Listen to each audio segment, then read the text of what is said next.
Fala galera, saudações vascaínas, vamos aqui começar o pós-jogo de Curitiba 1, Vasco 1 pelo Campeonato Brasileiro Série B. O Vasco apenas empatou na noite de hoje, fora de casa contra o Coxa.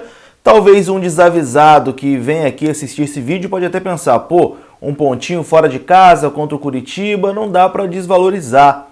Ok, tá, sei lá, mas na minha opinião o Vasco perdeu hoje 2 pontos, né? O Vasco deixou de somar 3 pontos.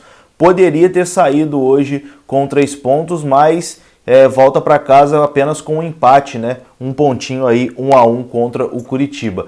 E ainda não assisti a entrevista do Marcelo Cabo, né? Porque no momento que ele está dando entrevista é o mesmo momento que eu estou gravando esse vídeo, mas espero, do fundo do meu coração, espero que a entrevista coletiva dele não seja valorizando empatezinho fora de casa. Ah, não, enfrentamos um time que está ali 7 pontos na nossa frente, é o segundo colocado, então é um empate muito importante, não sei o quê. Pelo amor de Deus, né? Esse discursinho irrita mais do que o jogo. Porque o jogo foi irritante demais. E você, meu amigo, você que está aqui, você que conseguiu não dormir no primeiro tempo, assistir o segundo tempo e ainda está aqui para assistir um pós-jogo, meu amigo, você é um guerreiraço, né? Você é um guerreiraço, porque o primeiro tempo foi dá mais sono do que você tomar um antialérgico, alguma coisa do tipo. Você tá lá, quero dormir, toma algum remedinho para dormir. Bota o primeiro tempo de Vasco Curitiba, que dá sono automaticamente. Foi horroroso o primeiro tempo de Vasco Curitiba. Foi difícil manter acordado ali, ficar acordado no sofá assistindo o jogo. Horrível, horrível. Eu já falei isso aqui algumas vezes, mas volto a repetir até. O primeiro tempo de Vasco Curitiba, se o Charles Miller soubesse que ia existir um primeiro tempo tão ruim quanto aquele, ele nem traria o futebol para o Brasil. Ia poupar a gente desse sofrimento. Enfim, voltando aqui ao jogo, não dá para comprar esse discurso de valorizar um pontinho fora de casa, de que um pontinho importante. Na minha opinião, hoje o Vasco deixou de ganhar 3 pontos. O Vasco poderia muito bem ter voltado com uma vitória hoje lá do Couto Pereira, mas o Vasco é um time que, mesmo em jogo que dá para ganhar, em certo momento do jogo você fica pensando, a postura dentro de campo é tão sonolenta, é tão, sei lá, esquisita, que mesmo um jogo que dá para ganhar, você fica pensando, pô, se voltar com empate até tá bom, se não levar a virada aí tá bom. É esse o sentimento que passa.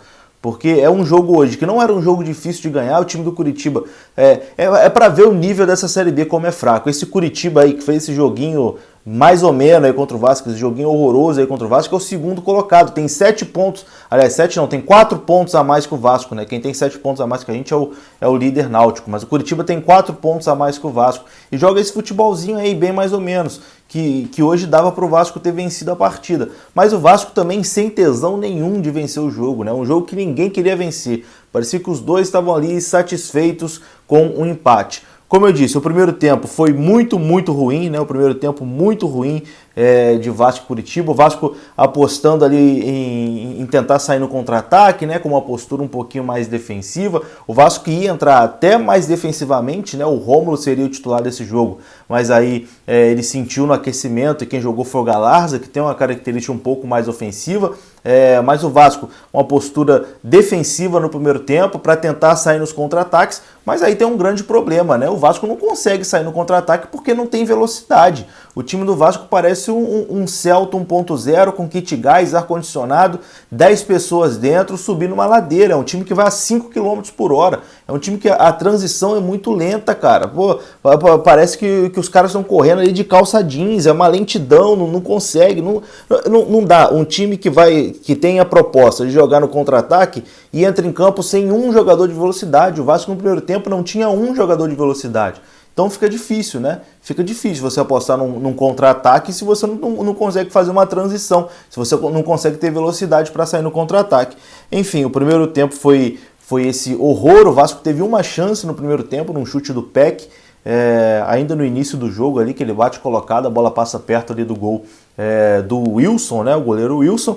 E aí o segundo tempo, o Vasco volta sem alterações. Eu até imaginava que o Vasco, que o treinador fosse ler o jogo, né, falar, a gente está precisando de um pouquinho mais de velocidade aqui, para as coisas fluírem um pouquinho melhor, mas não mexeu, né, voltou com a mesma equipe. O Vasco teve uma chance logo no início de novo com o Gabriel Peck, e ali por volta dos 10 minutos o Vasco abre o placar num chute de fora da área do MT, o goleirão Wilson ali rebateu, né, ali para frente da área, o Gabriel Peck chutou cruzado e aí o Germancano, graças a Deus a gente tem Germancano, né, o Germancano fez ali 1-0 para o Vasco. E o jogo estava bem parecido com o primeiro tempo, bem ruinzinho. E aí eu até pensei, bom, provavelmente vai ser mais um jogo daqueles, né, que o Vasco passa sufoco, faz 1-0, passa sufoco, mas no final das contas pelo menos consegue os 3 pontos. Mas não foi o que aconteceu, né? O Vasco não conseguiu aí segurar o resultado, o Vasco ficou à frente do placar ali, sei lá, 5, 6 minutos só, ali por volta de 5, 6 minutos depois do Vasco abrir o placar, o Curitiba chegou ao empate com o Léo Gamalho num contra-ataque, né? E ali, na minha opinião, falha do Vanderlei, cruzamento na área, o Léo Gamalho cabeceia, a bola totalmente na mão do Vanderlei, ele parece que se assustou ali, a bola passou ali entre os braços dele, né, entre as mãos do Vanderlei e acabou entrando. Eu até postei no Twitter que a galera que joga videogame aí, se é no FIFA, se é no PES, isso aí o videogame dá até gol contra. Se é na Eurocopa, é gol contra pro goleiro, que ele praticamente botou a bola para dentro do gol. A bola ali era totalmente para ele tirar, ele praticamente botou para dentro do gol. Então falhou o Vanderlei, falhou nesse gol, né? Mas eu ainda acho que o Vanderlei tem feito uma boa temporada pelo Vasco, é um goleiro seguro, falhas acontecem, né? Enfim, todo ser humano está aí sujeito a falhar, não estou aqui crucificando o Vanderlei, mas acho que hoje ele falhou aí nesse gol de empate do Curitiba.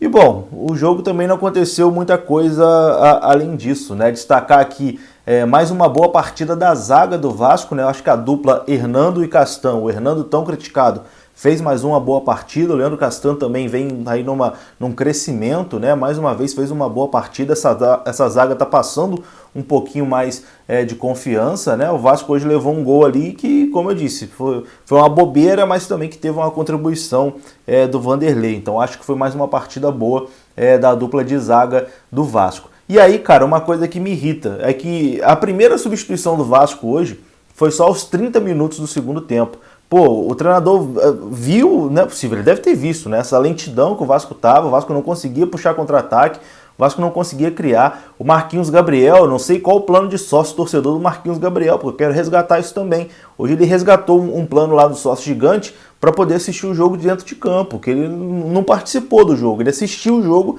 de dentro de campo e foi substituído só na parte final.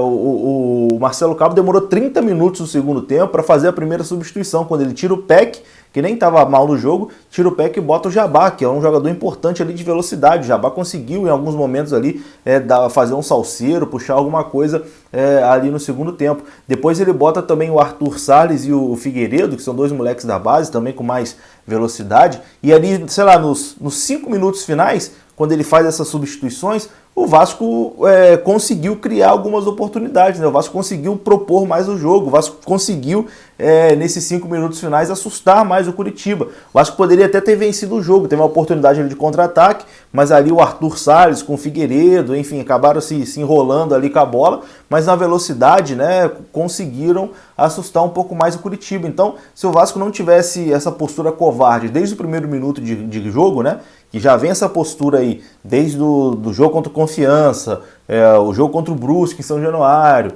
o jogo contra o Sampaio Correia, uma postura totalmente, enfim, que é difícil, né? Ganha o jogo, beleza, pô, ganhou, no final das contas o que vale é os 3 pontos, mas que todo o jogo do Vasco é duro, é difícil de assistir, é chato, é sonolento.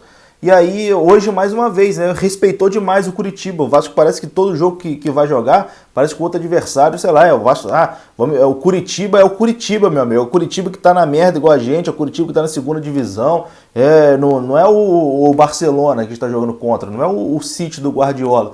O Vasco vai com medo, respeitando o adversário. Pô, o Vasco foi ir pra cima do Curitiba, faltando 5 minutos pro jogo acabar, e já é tarde demais, né? Enfim, é isso que irrita. Por isso que, na minha opinião, o Vasco perdeu 2 pontos hoje. Deixou de ganhar 3 pontos, né? Ganhou só 1, então perdeu 2 pontos.